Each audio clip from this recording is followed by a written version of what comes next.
So what exactly is low self-esteem? Well, first off, in my opinion, there's no such thing. Self-esteem is what linguists call a nominalization, right?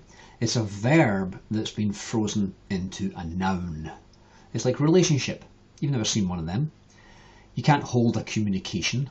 There's only people relating, or you are communicating, okay?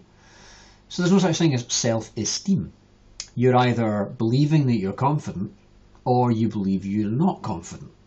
So actually it's about which belief you think is true.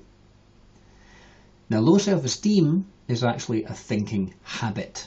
It's what I call a thought virus, in which a person thinks of himself or herself as inadequate, unacceptable, unworthy, unlovable, and or incompetent.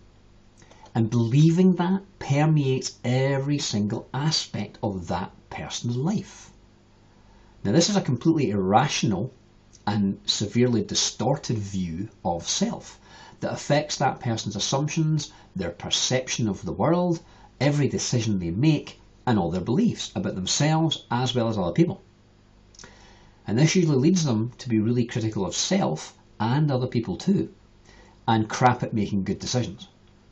Now, once this stinking thinking is formed, and I know because I used to suffer from it hugely, the emotions and the feelings that follow are also just as irrational and just as distorted, causing that person to have difficulty knowing who to trust, generating anxiety in new situations in which the person may not know what's expected of them, so there's lots of uncertainty, or where they remain in a job which they hate, or a toxic relationship because they doubt their ability to do better.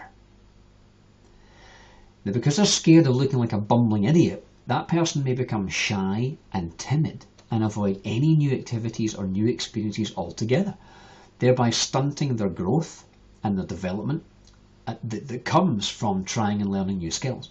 Now, as a result of the doubt and anxiety that these limiting beliefs generate, those people with low self-esteem beliefs will have bouts of anxiety and panic that are actually self-esteem attacks, brought on by thinking that he or she has done or said something that other people automatically know not to do or say. Now, if someone with one of these low self-esteem beliefs really buys into it, they think in their head that they're inadequate, they're unacceptable to others, they're unworthy, they're unlovable. So they hesitate when offered opportunities. They settle for less than is deserved. As one of my friends used to say, better burnt toast than no toast at all. They give up on their dreams, they forfeit their goals, they settle for unhealthy and destructive relationships, and they behave in a whole host of other ways that are self-defeating through their whole life. See, if I don't matter, who cares if I get fat or I don't exercise? Now, another sinister aspect of all this is that people with low confidence beliefs think that others can spot their inadequacies, almost like they're transparent. So if a woman believes that she's not confident and she thinks her hair is a mess, she assumes everyone else thinks her hair is a mess too. If a man thinks he's not very handsome, he assumes that others are thinking exactly the same thing when they're around him. So how and when does all this stuff develop? Well, low self-esteem beliefs usually form in childhood, when the individual's developing their initial view of who they are as a person and how they fit into the world. This process starts at birth and continues to be mouldable all the way up into the early 20s. Now, obviously, confidence beliefs stem from that child's early experiences. If the child feels loved, is given guidance in a loving way, is supported, encouraged, gets positive attention, is taught skills, is given appropriate freedom to make choices, and they sense that those in their world think that they have value, and if they're listened to by their parents and others, they're likely to form healthy self-esteem. If, on the other hand, the child is mistreated, harshly disciplined, harshly criticised, continually put down, embarrassed or humiliated, left unsupported, kept isolated or left alone for long periods of time, he or she will likely feel that they're of little value. Makes complete sense, doesn't it?